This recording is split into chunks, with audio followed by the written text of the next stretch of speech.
women's reading. I busted out a shit ton of readings today.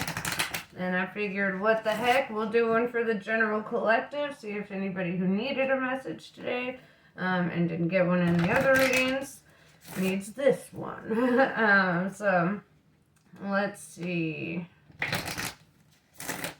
What is the general energy today?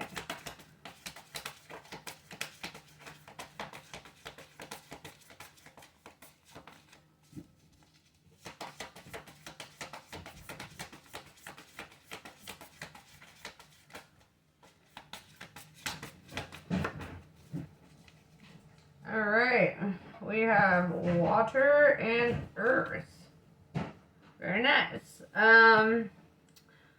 Water helps earth grow. I said this in an earlier reading, that's funny.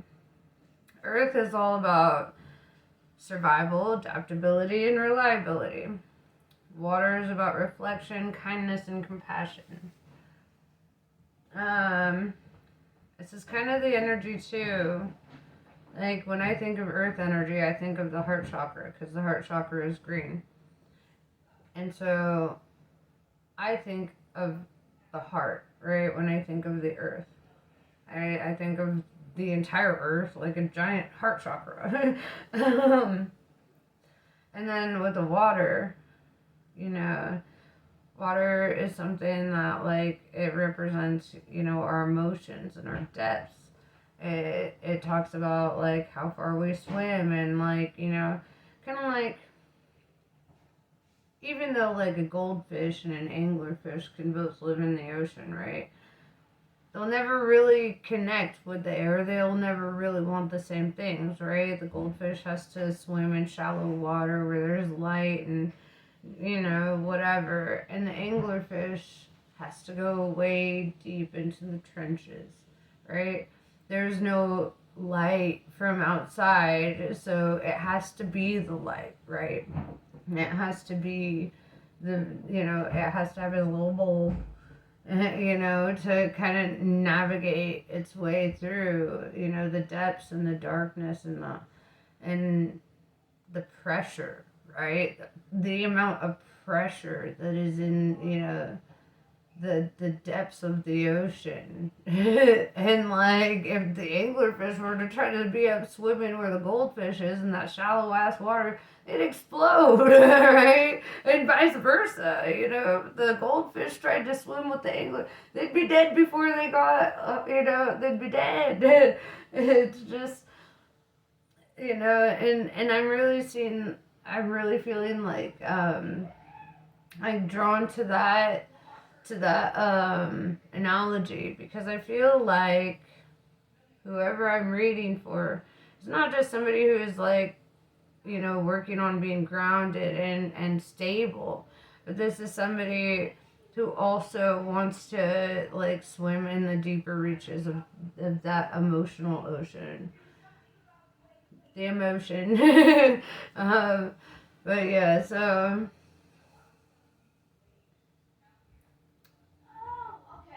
I feel that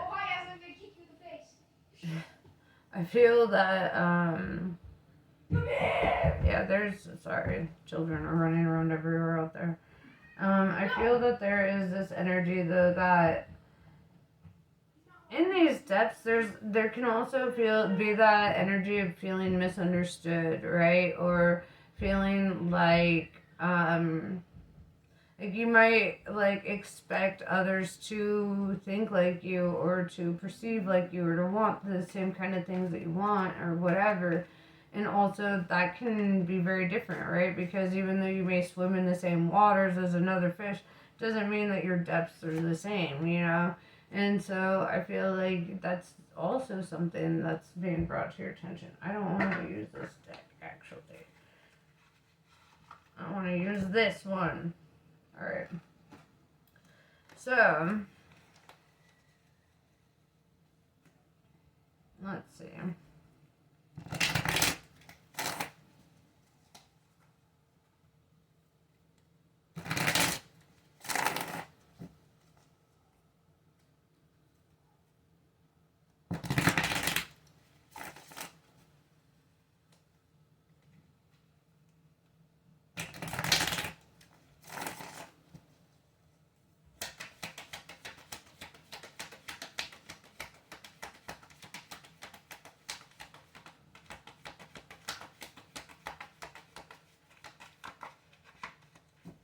Interesting. First card out is the Magus, number 1.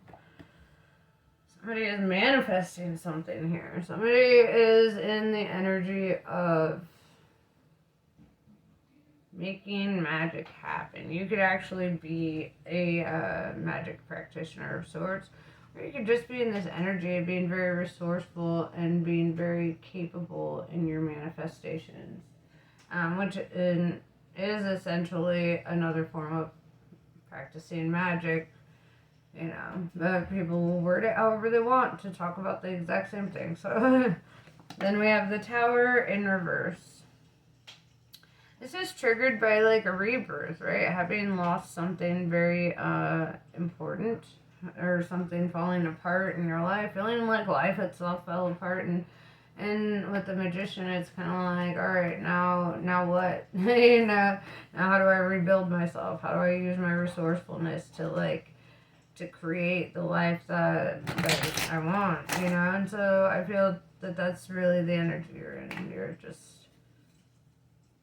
You're focusing on the prospects of the future rather than the downfalls of the past, you know, or whatever, however you say it.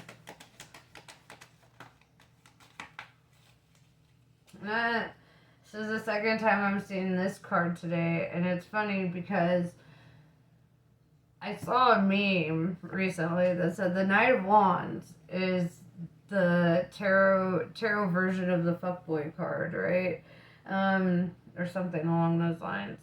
And it's kind of funny because, like, the Knight of Wands does come in with a lot of charisma, looking great, you know, looking awesome and fly or whatever. And they want to communicate, right? They're very passionate, they're very driven, they're like coming in fierce as hell and wanting to communicate.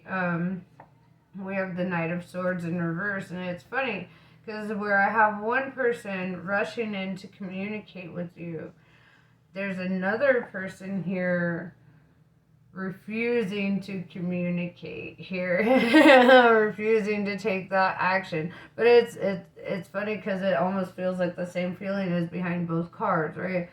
Knight of Swords in reverse, that's air sign energy, right? That's like Aquarius, Gemini, Libra. And it's the energy of somebody who's not taking action or not opening up a certain like communication. And then we've got Knight of Wands, right? Sagittarius, Aries, Leo. And it's the energy of like a fire sign, or, you know, somebody who's at least in the energy of that fire energy.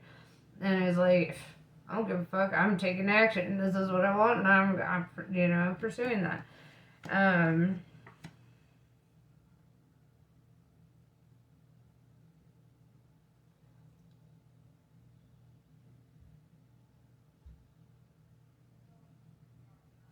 Here's where it gets interesting.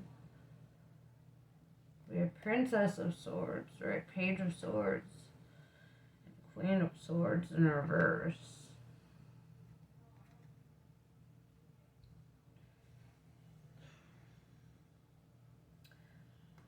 The Princess of Swords or the Page of Swords is like somebody, like this could be one person, this could be a few people, but it's like people who are jealous or competitive, right? And so I'm seeing like you have admirers, you have haters.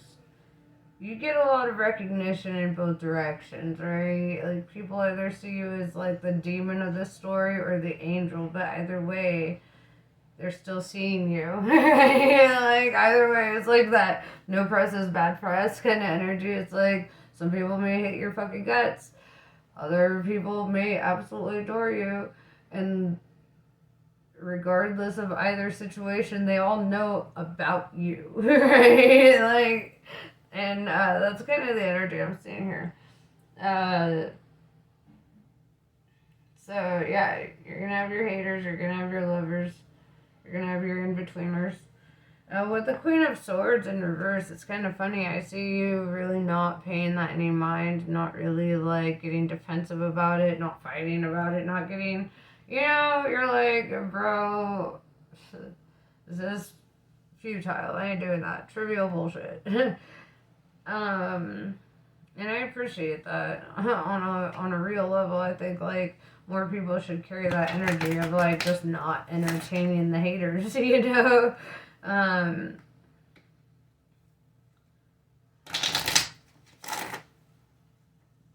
Getting a lot of recognition. Why?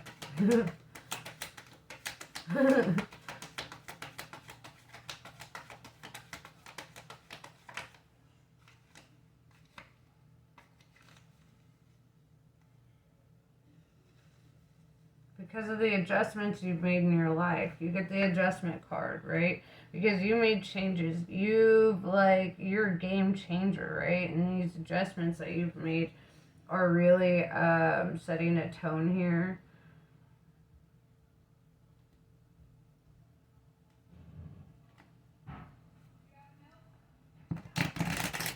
Like maybe you got more focused, more driven. Maybe you made adjustments in like your own energy, the way, you know. But there's something about like your confidence itself that has been changed through this. You went from the Tower to the Magician.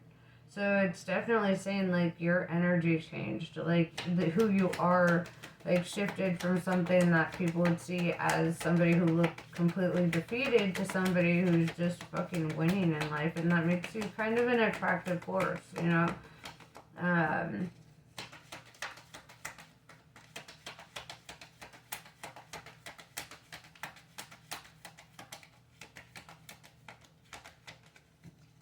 then we have the Priestess.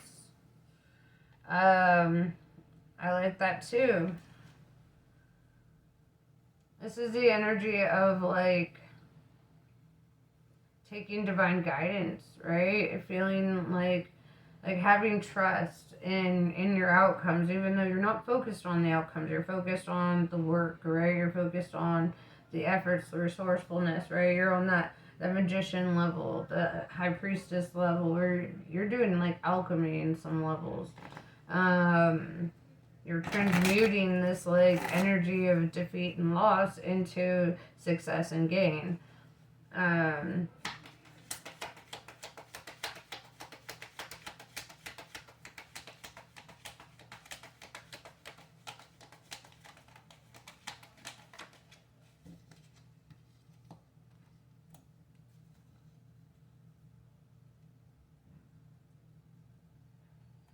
We have the Six of Pentacles with the Eon in reverse. And so there's definitely going to be like somebody or somebodies that step in and help you break karmic patterns, right? They help you break like habits or like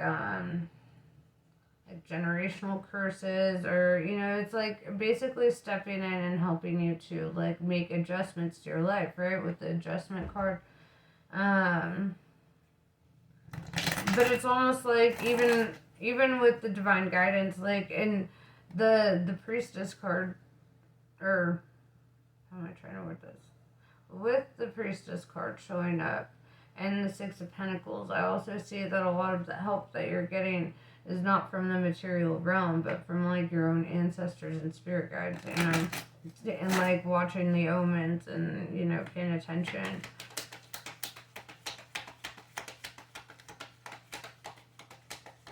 A great observer.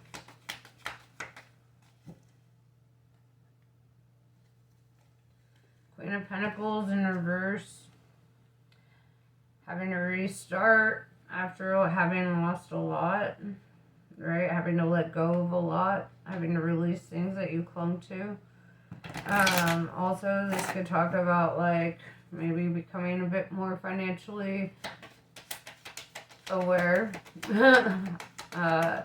might want to start like focusing on budgeting and saving money, and you know, and I hate giving out that advice. I hate it.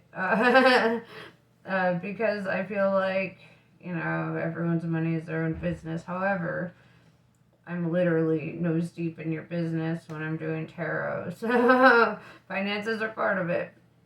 And especially with the earth element is like kind of understanding, right? Like in the spring we plant our seeds, right? And in summer and fall we harvest, right? And what do we do in the winter? We have to make sure that we've saved up enough of our resources to survive the winter, right? We can't just consume all of our resources right when they're attained, right? Otherwise, starvation in the winter, right? And so, like, and look at your money as a resource as well, right? And you're gonna want things set aside for those rainy days. I swear to God, it'll make those financial inconveniences, right? Like getting a ticket or like car trouble or whatever the fuck. Financial inconveniences like that. A lot more easier to deal with, right? Or to overcome if you're already focusing on, being prepared for that. I feel like a lot of what you're working on or like you're being guided to work on is preparing. And not because like anything bad's gonna happen, but because it's good. Like it's better to be a warrior in the garden than to be a gardener in war. It's better to have resources and not need them than it is to need them and not have them. So, let's see. Okay, I'm gonna pull colleague cards.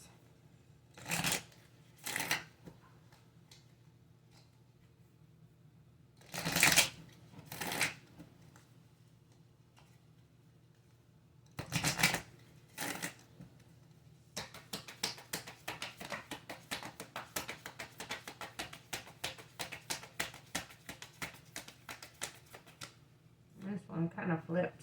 I'll take it. Yuga Shakti. We may yearn for circumstances to unfold according to our personal preferences, yet to trust in divine timing alleviates stress and fosters a more peaceful relationship with the universe. Even the right thing cannot attain fruition at the wrong time. A negative cycle is due to end, and a new dawn shall arise. And that is what I have for you. I hope this was helpful. Namaste. I love you guys, and I'll catch you later.